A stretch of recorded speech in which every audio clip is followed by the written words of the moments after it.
Welcome back, everybody, after Vitality B just put on a clinic, going undefeated thus far in the group stage of the Amazon European Masters here in 2022. And we are joined by the victorious top laner, Sigenda. Welcome. Thank you. Hello. Oh, hello. Nice to see you. Good to see you. Congratulations. You've made it. You got through play-ins for the first time in a while here from Vitality B. You're undefeated right now in the group stage. How are you feeling? How's the team feeling at the run so far? It's fine. I really don't care about play-ins. I won your Masters before. I want to win again. It's pretty simple. Oh, yeah. Okay, Sigenda, that was literally my next question to you. 2020 summer, a go rogue, you won everything, and then you went straight into the LEC. I wanted to ask, what is the next steps for you? What is the next goal for you? It's to get back. I don't know. I was unfortunate. I didn't play that good back then, but I improved so much since, and yeah, I can hopefully prove it this time around and get a shot again in the future. So that's my goal for now, just to win it and get back. Awesome. Great to hear the hunger. And I suppose with that in mind, are there any times, or any teams rather, if I can pronounce that word correctly, in your group or in the rest of the tournament you're looking at as serious competitors? Who are you looking at saying, yeah, they could cause us some trouble? Or are you feeling like you've got a straight run to the finals to potentially pick it up again? There's a couple. It's mostly the LFL teams. Then there's also maybe Fnatic. I'm not sure about them. I think they're a little overrated. And X7 are okay as well. So maybe X7. And then it's still LFL teams. Yeah. Okay. Good to hear from that. Of course, as NLC casters, it's nice to hear our team is at least okay in your book. We'll take that one as something for you. Good to hear it. Thank you so much for joining us again. Unfortunately, we have got to go as we're on a bit of a schedule. Best of luck with the rest of the tournament. Best of luck on attempting to reclaim the crown and get your way back to LEC at some point in the future as well. We wish you luck. Thank you so much. Interesting to hear there about the... He took my question. I know, he took right? my question. I literally was about to say, what are you gonna do? Man, you've already won it, like that a Go Rogue roster back in 2020 was so freaking it was big. really good. Literally everyone made it into LEC, except unfortunately Woolite. But, and again, let's see what happened right here, because this has been the case the entire game. That was the fight in the top lane, of course, that could have gone completely different. And that one was unfortunately where I had to play by play, a really unfortunate situation. Serious shout out, by the way. You pulled that off out of no notice. Credit for doing that. It's not easy to do. So well done. And Sigenda just outplays it. Gets a double. Sigenda just one, he keeps 4 people, kills 2, keeps 4 people in the bot lane while his entire team is dismantling the rest of the map. And of course here I think it was a call for desperation from double lane. He sees Jackdrall and Jessica, he jumps onto them. Nobody is there unfortunately to put down the damage or try to assist, and then it all kind of falls apart. And this was that last second, again, desperation call. We have to kill somebody, we have to go in, but then they have forgotten about the man, the myth, the legend that has won EU Masters and has already made it to the LEC. Sigenda, that was all the way towards the top side of the map, and when he joins the fight, it is GG well played. Honestly, very, very, very clean game from the side of Vitality B. You know what kind of game it is when your Gnar is not into a tank matchup, so you can't just get away with, dealing percent HP damage to people and getting big numbers. When you are 100 damage behind your Ezreal, who got incredibly fed after the early game. He's also a poke champion, right? Exactly. Ezreal damage is pure BS. Just saying. You see it on your damage meters at the end of the game, it's pure BS. I appreciate the public service announcement, Trouble. But, that's incredible stuff out of Vitality B, who continue to look very impressive here in the tournament. Another, as you see, they're another one of those potential options for going forwards in tournaments. One of the favorites. Speaking of potential favorites, though. Do we have more LFL? I think we might. And we've got the defending EU Masters champions. The back-to-back? Indeed. It's the Blue Wall. It's Karmine Corp. And they're going up against the Prime League first seed, no less, in GamerLegion. I think this is going to be probably one of the most hyped matchups that we have in Group B as well. We have Karmine Corp, who got the back-to-back EU Masters titles. The entirety of 2021 was all blue from that wall, and right now they're coming in with an entire new lineup. The only OG member from the OG Karmine Corp back in 2021 spring that took everything by storm is Seiken, that remains in the mid lane. And they've added Cabochard and Reckless, 2 stars that have played in the LEC, alongside Hantera and 113 in the jungle. That lineup looks extremely freaking scary. And again, every time we're talking about the LFL and every time we say how hard of a region it is, you guys can see why. On the other side, though, because still GamerLegion have got, some decent talent themselves. Sakura, Danka, Eskik, and Wijinjo, and then Wisdom. Sakura and Wisdom in particular have been really impressing me thus far. And Wisdom, again, the only OG member from last year's GamerLegion. We used to call them the mad scientists because they would literally play anything and everything at every single position they have on the map. Wisdom is the only remaining member from that lineup. And of course, bringing back Sakurai. I remember Sakurai back from my days when I was coaching in the Balkans, and my team played against the Click teams, and Sakurai was there, and he was literally running everyone down. It's so good and so refreshing to see him making another run for it. Yeah, he's been very, very dominant. And glad to see that some of that history is there. He seems to have left an impression on you at the very least, Trouble. He left a mark, let's say, yeah.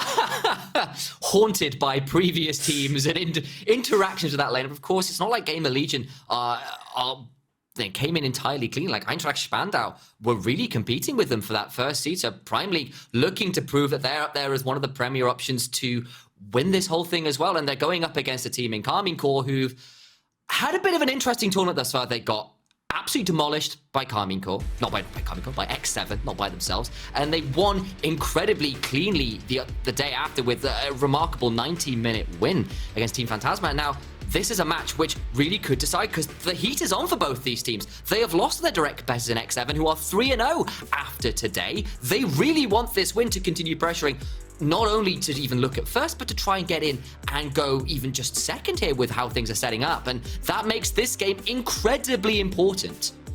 Absolutely. And let's also not forget that in semifinals of Summer 2021, Karmine Corp knocked out Big, which was the first seed of the Prime League. And now they're facing yet another one in their group. Of course, Karmine Corp are not coming out as the first seed this time. With these players in the team, I think you might as well treat them as one as well. And I'm really happy to actually see Na taken out of the picture for once, because I feel like it has been such a prominent pick towards the top side of the map. Now we're looking for things such as the Zaya, the Volibet, the Ari. All 3 of these picks are usually first pick. So now you have to choose Forsaken, maybe the Ari, or you can go for the Volibet for 113. There it is. It's going to be the Volibet. Does love that champion. It facilitates early aggressive jungling so well, which when 113 is turning up, that's the kind of thing we see. But Heschick goes towards that LeBlanc. It's going to be locked alongside the Lee Sin. That is a very aggressive duo, and from what I've been hearing from some pros, that's the way you counter something like an Ari as well. You can put her under pressure with it. This is what I really like here, because Danka and Essek are going for the OG duo with the LeBlanc Lee Sin. Once one of them sticks on you, you cannot get away anymore. Luckily for Ari, after level 6, she does have 3 dashes to try and get away. But when it comes to the 2 versus 2 scenario, the Lee Sin 1v1 will lose to the Volibet, and then the LeBlanc versus Ari matchup is a very skill-based matchup. It depends on who heals, hits chains and charms at the same time. So it's going to be extremely fun to watch these 2 guys battle it out on the map. And again, we have a complete mirror from both sides. Mid-jungle duos have been picked, AD carries have been picked, very standard so far. Now I'm expecting things such as the Leonas, the Nautilus potentially to be taken away, maybe something like the Thresh as well that is paired up with a Felis a lot. Massively true. And, we saw how explosive something like the mid lane duo here could be, even just yesterday with Ruby and Aka trading out. Early game, the LeBlanc was coming out ahead, then late game, the turnaround to come back from being 1-3. It's been an explosive matchup. It can certainly be one again today. And that Nautilus you called out, taken off the table. On the other side, Karmine Corp trying to get rid of some of the champions Sakurai could take that would be blindable and tanky options, like the Ornn that has also been rising in priority. I think we was watching something like the LCS even last night. Someday was putting on a clinic on the Ornn, so definitely rising in priority across the world right now. And honestly, you do need some sort of meat shield in front of your Aphelios, because on the side of K-Corp, you've got Ari that creates a lot of space, plus Volibear in front of your Jayce. So Jayce already has a bunch of people around her, but on the other side, with the Aphelios, you need somebody to create that space for you. Lee Sin and LeBlanc will be looking for opportunities to get a flank to pop somebody out of existence, but the Aphelios will need somebody either around him or in front of him to create that space for him. Of course, let's not forget things such as Sion still exist in the game. Something like a Gragas we could potentially see towards the tops of the map. We wave goodbye to the Sion, of course. That is taken out, and now we've got to see who is going to be the blind pick. Will it be Wisdom or will it be Sakurai? They go towards the Thresh, which has fallen off in priority from earlier on in the split, but it's a strong roaming champion. It's very good with the Aphelios. Has been one of those lane duos pretty much as the champion came out, and I feel it could be countered here though by Hantera. What options do you want to see into it? Honestly, I wouldn't be surprised to see a Lulu come out here for Hantera, right next to the Jinx. And I was thinking that right here, a Camille would possibly be a really great choice for Sakurai. He's an incredible Camille player. And honestly, seeing Cabochard onto his Jayce, it's a pretty good opportunity to try and shut down the Jayce on the tops of the map. You've got the Lee Sin Camille for making plays towards the tops of the map. You also have the LeBlanc that can roam towards the top and get Sakurai ahead. And then you can just allow Aphelios to scale towards the late game down the bot side of the map. So I'm expecting something extremely aggressive coming in from Sakurai. See what he's got up his sleeve. They love to play through top, and never mind it. Well, it's aggressive in some ways. You get to press R and be very aggressive as an engage. It's not a carry, however, and it's not necessarily what we would consider a traditional GamerLegion draft in the sense that they love to play through top side. Sakurai on the Malphite, you can play through it, but it's not something you necessarily want to invest massively in terms of being the carry option. Okay, honestly, I'm not really mad at it though, because it's pretty free ganks past level 6. You can try and get onto Cabochard. It's a pretty free Frozen Heart as well. You're playing the Jayce, Volibear, and Jinx. You can lower down their attack speed later on as well. 2 immobile carries again. The Jinx and the Jayce are going to have to be extremely careful positioning wise how they're going to be playing their team fights later on. So I'm not really mad at the Malphite right here. Yes, I would like to see a little bit more blood with the Camille on the top side of the map, but I think the Malphite is the right choice right here. We mentioned how Aphelios needs that mid shield in front of him as well to create space for him, and Malphite does exactly that. Reminder again how important this game is. Both teams currently tied at 1-1. Both have lost a game to X7. They're direct competitors. As it stands, one of X7, GamerLegion, and Karmine Corp are not making it out of these groups. That is a lot of pride on the line from 3 of arguably the tournament favorites, and with these drafts, I feel either team could take it. It's exactly what I want to see. Cabochard's on a carry. You've got topside explosiveness on the other from GamerLegion. I couldn't ask for more right now. And it's so funny. We're always talking about Keiko, but we always forget to mention the one man down the bot lane, Reckless, onto his Jinx. The amount of games this guy has had in his entire career, in the EULCS, in the LEC, now playing in the LFL, making his way into EU Masters. A lot of people doubted. Karmine Corp did not have the easiest of runs, especially when they started in the LFL.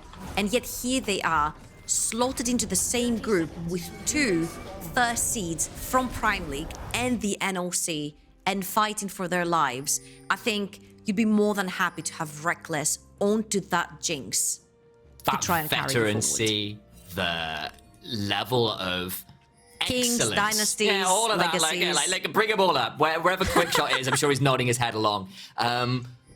You understand the kind of tenure, pedigree this character brings, this player brings, and in a game like this, against a team like GamerLegion, it's the kind of stuff you want to have backing and bolstering you. You know, those additional edges that aren't just mechanical, aren't just in-game hand stuff. You know, the intangibles, as they're kind of called in sports and competitive play, whatever form it may take, is exactly the edges that can really, really matter here.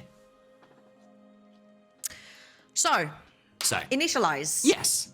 Jungle. Indeed. Lee Sin is going to be starting towards, from the bot side of the map, towards his top side of the map, and Volibear is going to be doing the exact opposite, playing towards the bot side of the map. Both Both junglers leashless right here. Of course, when you have a Jayce in the tops of the map, you don't necessarily really want your Jayce to be stuck in the jungle and then walking towards the tops of the map, because you really want that extra free thirst trade that you have towards whatever tank you have in the top lane. Whilst towards bot, usually the push goes to the Jinx lane, because it is much easier, so you will always have that AoE early on, whilst you see the Aphelios will have the sniper and the lifesteal gun. Does indeed. He's got Calibrum, he's got Severum. I'll remember the names. It's what I do. Thank you very much. I've got you. It's fine. I actually learned every single one of the abilities For me, as well. it's the sniper and the lifesteal gun. That's fair. Red Like, and green. okay, it's not red and green at least. That's it's. But yeah, doing very well though with the poke. Just land a moonshot, gets a big trade. But that's a fantastic play. Level 2 coming through pretty much simultaneously, it felt like. They're doing a great job with that as 113 has gone for the early invade, knowing that Danka started on the other side. That's leaving in a bit of a difficult spot as Eschik doesn't really want to come over and contest this right now. I see a bit of a scuffle over this final big chicken though. It will be secured by Danka with the E. I am a little bit surprised right there, because Seiken was too busy dealing with the wave, shoving it in, while Essig was hovering towards the side of the map, and Essig did not walk in. Essig is gonna try to walk in right now, but he's been stopped because Seiken now has actually crushed the wave. So I feel like the mid jungle for KC is doing quite a lot of work. Essig is gonna move first though, Seiken on his back. Check gonna be here. Seiken is there. It will be that mid-jungle 2v2. We said it would be explosive. I didn't expect it to be that way at 3 minutes in. The charm lands and leaves the LeBlanc in a difficult position. Clone pops. Will they get close enough to contest? But the distortion hasn't been used, so any further aggression will be perhaps a little bit fruitless. They'll just back out. Ooh, the red buff was Pantera. secured by Danka though, and Pantera is here. He's off vision as well. Skull Crab secured alongside the red buff though for Danka. Means that it's not the end of the world. It'll be at least a skirmish that doesn't go to too much at this point. Yeah, really quick reset right there from the bot lane as well. You can see how easily the Jinx can push in a lane, get that cheeky recall really quickly, unlock Pantera on the map before the Thresh gets to move first, and then have that extra layer of protection, or even gank if you so wish to. So Pantera was the first one on the map, not much lost in the bot lane. It's about a wave that Reckless is now behind on that Jinx, and now it's Wisdom's turn to try and roam the map since they just got their own reset. Indeed it is, and a quick one as well, as you shouted out that Jinx reset's an early one as you said, but that's pretty common say over in the LPL. It's something that she was talking to me about at some point as well, but generally at that point they go towards the cull. That's their call. It's not that this time, it's gone towards the dagger, it's the refillable. We're not farming here, Yeah, we're not exactly. farming here initial as we fight. It might be seeing a fight in the mid lane as well, as Wisdom is roaming. It's what he does, but Charm will ward him away, and that does leave Ginger in a slightly difficult position as 113 trying to catch up with him, but will just force him into the jungle. Away from lane though, critically.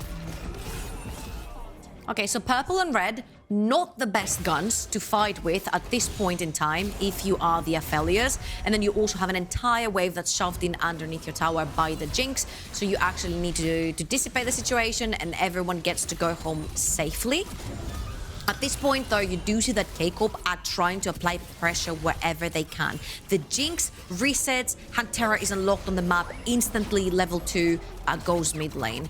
Then Wisdom starts roaming, then you see the 113 is trying to cover towards bots on the map to try and punish the Aphelios if he oversteps. So again, we have a Karmine Corp that does really like to play and favor the bot side of their map, whilst leaving the Jayce up to his own devices towards the top side. Absolutely, and this is an early game as well that right now is pretty much neck and neck. It's 100 gold, if that separates them.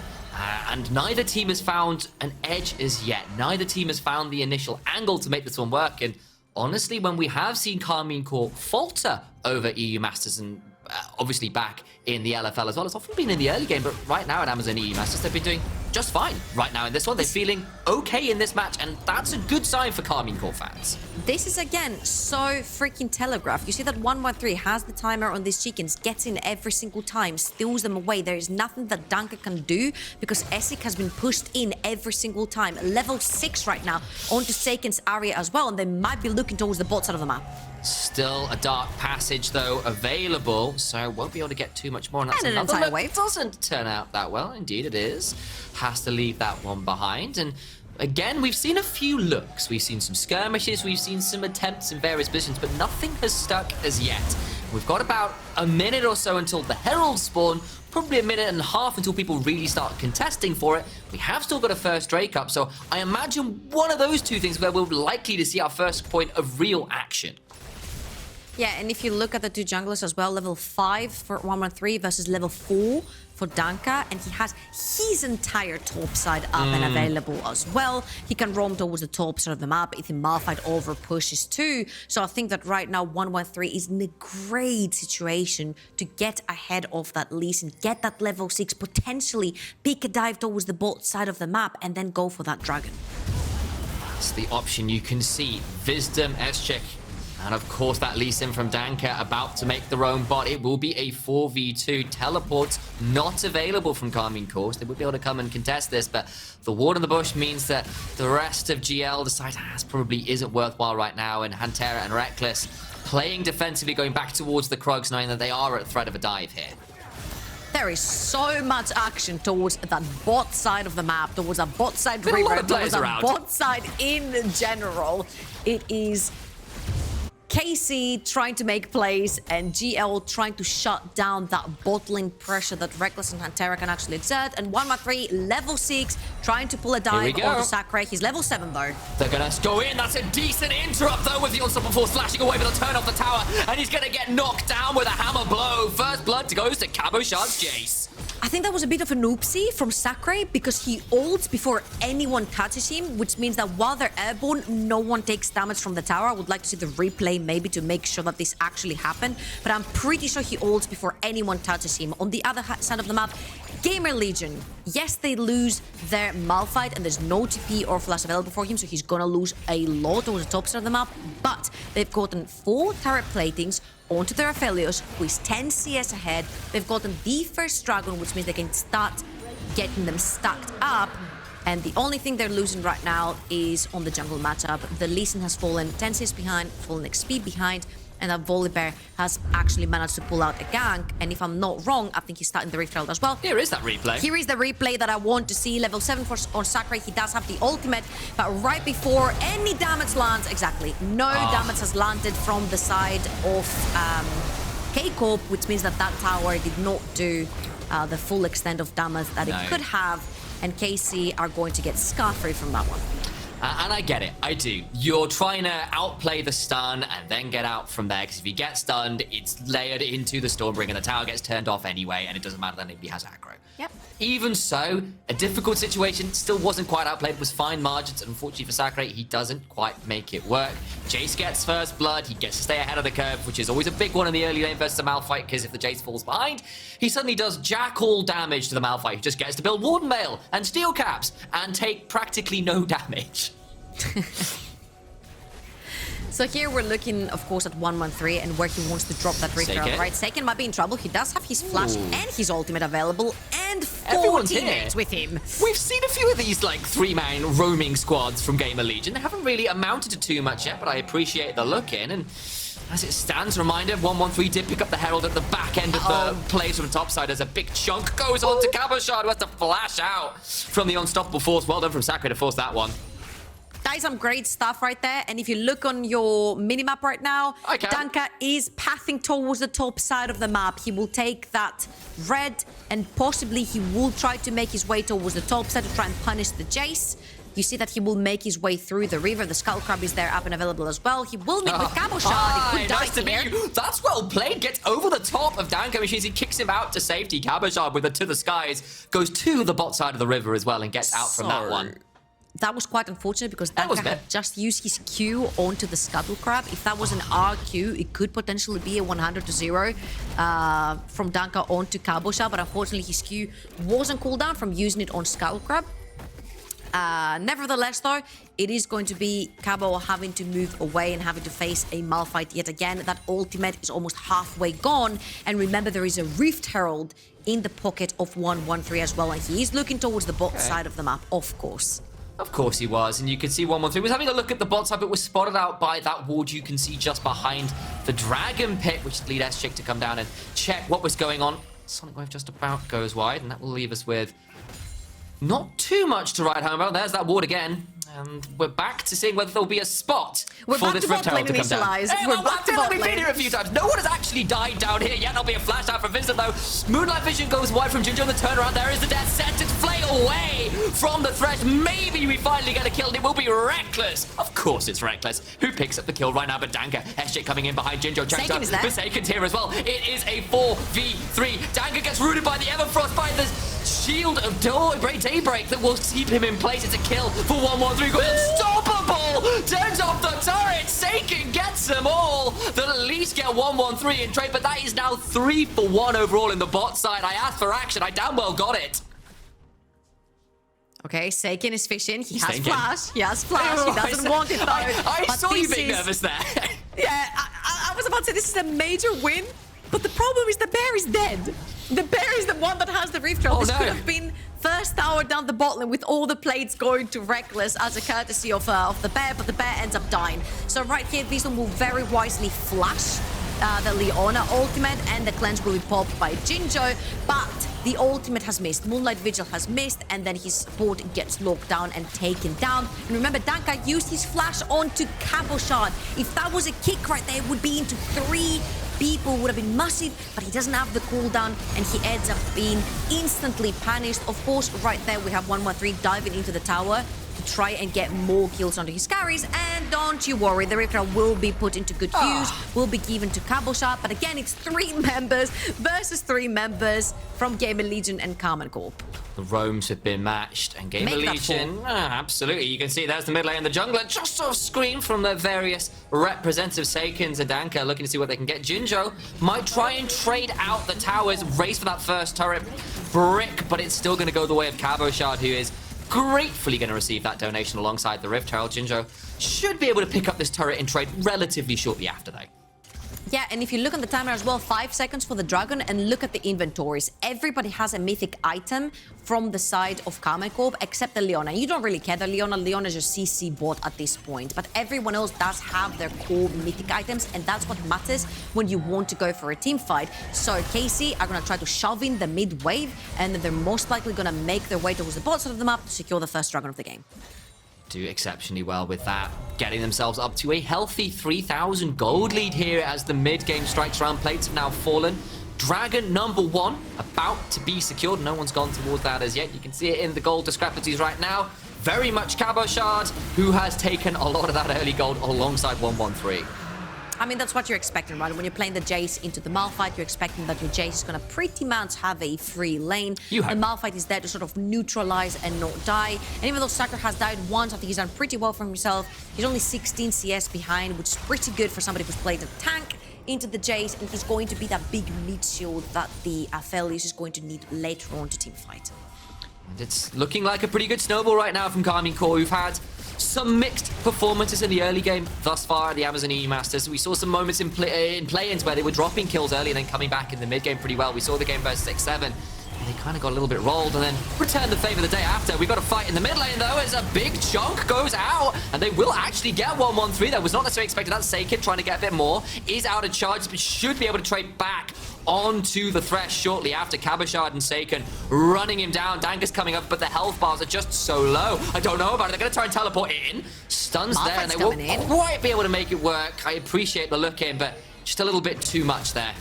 Malphite's in, but everyone's outie, and Saken missed, I think, a few too many skill shots right there, or Wisdom would have been dead much earlier. 113 also dies without getting to use his ultimate, and Hunter needs to run. Does get knocked up, does have flash, and does get out of the Moonlight Vigil. There'll be no Binding Eclipse to follow up, and Sakura, it's no AP Malphite, doesn't quite have the burst to make that one stick.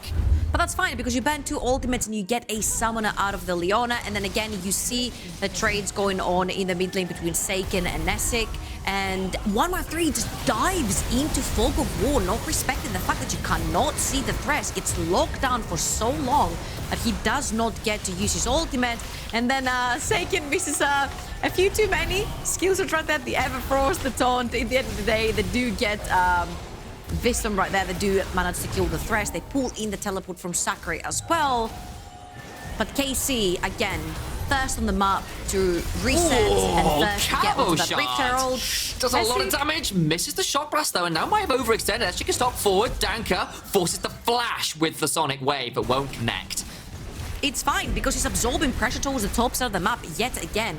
He gets the LeBlanc and he gets the Lee Sin towards the top side, meaning that there's no plays being made in the mid lane, meaning that Karmine Corp can have their Jinx very close to the tower, taking it down together with the Rift Herald, and it's going to be 2 towers in the mid lane, which completely unlock the map.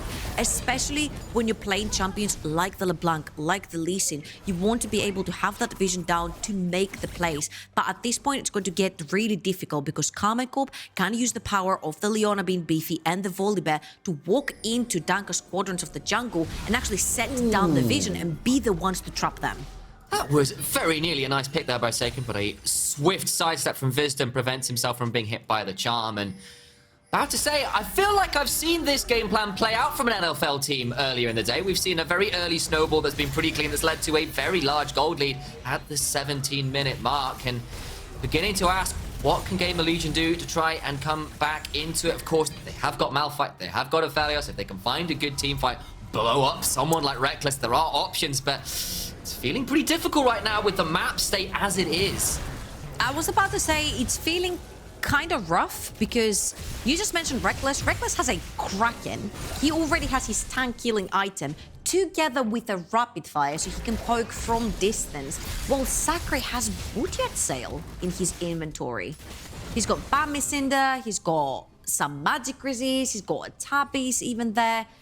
It's just really difficult to try and survive the damage when your opponents have already built their core items. And then on the other hand, you also have 2 items on the Jayce. The poke is really going to hurt your teammates who are extremely squishy. Lee Sin, LeBlanc, Aphelios, Thresh, all so squishy. 1 shock blast lands and somebody's going to have to be moved out of the fight, which means that KC get to do this again. Remember, we said that LeBlanc and Lee Sin love making plays. They love trapping you, but they can't because KC are forcing their way into Danker's jungle.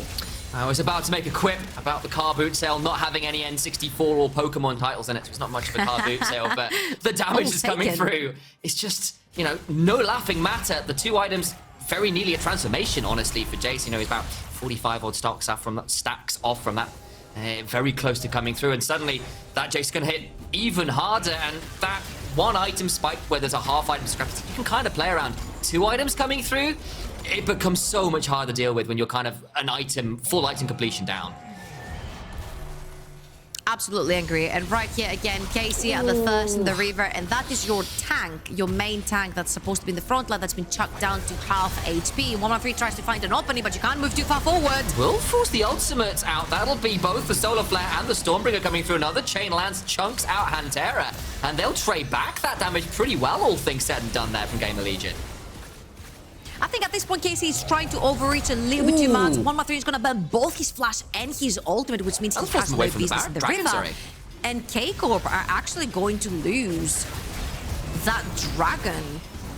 And it's a little bit questionable right here because you've got the vision in the river, you've got the setup, you're the first ones there. You shouldn't be looking to overreach for the fight, just poke people out. But because Saken had to burn his ultimate, he couldn't play too aggressive, having Sakre there with his ultimate. And suddenly, this went a little bit south for Karmine Corp. They had the vision, they had the setup, they didn't have the mid lane pushed out, and they ended up getting caught. Really good stuff for GamerLegion. They see the opening, they try to make the picks, they take people down low enough to the point where you can't walk into the river, and then they take the dragon for themselves. And that was from 5,000 gold down after we're saying the item discrepancy is looking pretty difficult, and the moment they did it, GamerLegion continue to find ways to be competitive. To pick up a Drake like that is fantastic news for them. Absolutely. And the Malphite right here is just gonna start getting tankier and tankier. He's got his gauntlet already completed. And as you can see, Eschik is already hurting a lot, but Danker's been caught. Danker goes down. They're going to teleport in. Hantera has to go gold, but he's in a difficult position. Throws out the Moonlight Vigil, flashes away from his Sakre, and thinking about going in. Hantera still being chunked out. Jinjo switches out his weapon. Eschik has to flash back, and it will just be a 1 for none right now as Sakre about to potentially be run down. Skysplitter comes through, but he'll be dragged to safety by the Lantern of Wisdom. Lose a kill, but nothing more right now. And there isn't anything on the map right now that is for the taking. Only the tier 2 bot lane tower is standing, but the wave is gonna go down and the other one is pretty far away. So yes, GamerLegion are going to lose the jungler, but no more than that, thankfully for them. It is not a Baron angle whatsoever for Karmine Corp, and slowly but surely they're gonna have to start playing for solo, stacking these dragons again, making sure that you set down your vision now that you have all these towers taken down. Because if you look on the map, you've got every single tower but one in the bot lane started for Karmine Corp. Also, the other side for GamerLegion, you only have tier 2s remaining on top and bot, which means that they can very easily, Karmine Corp, walk into your jungle, set down the vision, and try to trap that way. Quick point of order, I believe we do have a little bit of a spectator bug here as well. Those first 2 dragons were taken. It is a Cloud Rift, and that means that GamerLegion currently at 2 Drakes, Karmine Corp, I believe, at 1. So just keep that in mind, despite what the scoreboard might be telling you. I know that caught me out a little earlier on, so correcting that one for the viewers at home. And now we're set up with mid lane control.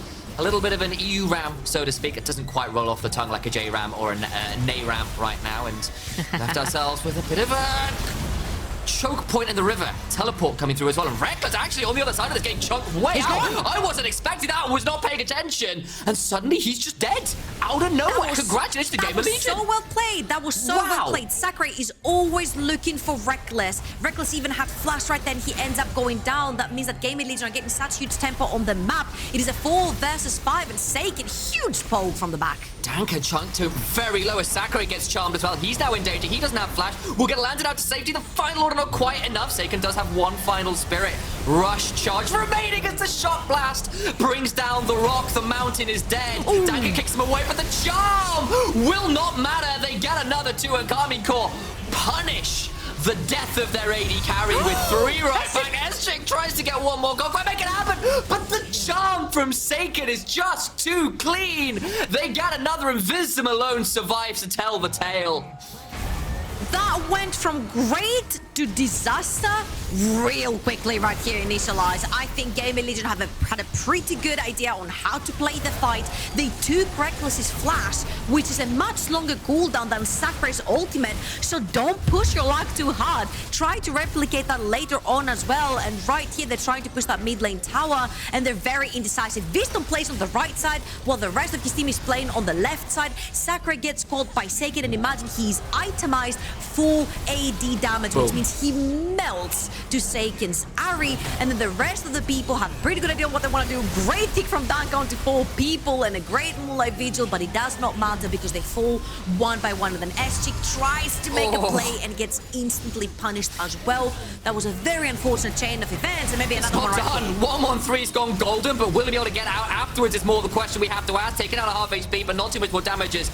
Jinjo does walk onto the traps, won't quite go down for it. Got 20 seconds until the dragon, and the commencing fights, the skirmishes, the posturing, so aggressive right now. Seiken pops the ultimate, throws out the charm, won't quite hit it. Into the backline goes Sakurai, but he's left alone, and nobody will fall afterwards. They're not running away now. GamerLegion as the rocket comes flying through from Reckless, who's got some chakrams though. Does Jinjo trying to make some more happen? 1-1-3 down pretty low, gets hooked, will about to go down, flashing away. Cabochard though finds another shock blast at the bottom of your screen. S-Chick big chunked out, a charm onto Jinjo secures him as well, and GamerLegion are being routed by the blue wall. It's just too high to overcome.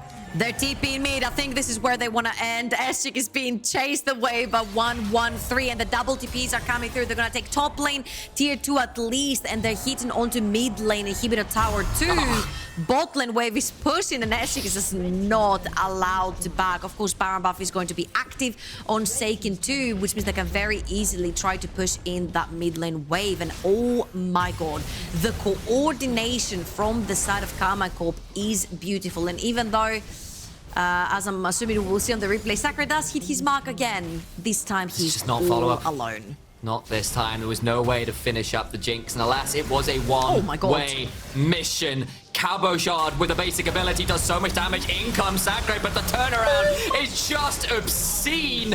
Down goes the Lee Sin. That is the 5th death of the game for Danka, who is definitely not thankful for the damage coming through on his end. Vism as well. Oh my days. Avert your eyes. This isn't fit for public broadcast. truly atrocious damage coming out, doing monstrous stuff. Cabochard survives still. No! No! That is foul stuff. You cannot get away with absolute murder. They walk in and 2v4. Cabochard and Seiken style on GamerLegion. I think they walked away with quadruple murder right here initialized because the two solo lanes from KC have put GL 6 meters down under. Put out a police report. We have got some serial killers in the solo laners for Karmine Corp. They'll move to 2 and 1. They'll move GamerLegion down to 1 and 2. And Karmine Corp's death, the stories of it, have been greatly exaggerated. 9-0-4 for Seiken. 6-0-8 for Cabochard. The Nice. two remaining members from summer 2021, the two champions, recovering from whatever happened at the start of the LFL road to now. That was a stellar performance by the entire crew, and the LFL undefeated today so far. So far. But of course, there's still that last match we've got to think about, remember? Fnatic Team Kesso go up against our final LFL team of the day. Team BDS Academy could complete the trifecta and ensure that the LFL goes completely undefeated today. To find out, though, you're going to have to stick around. So we'll see you after the break, eh?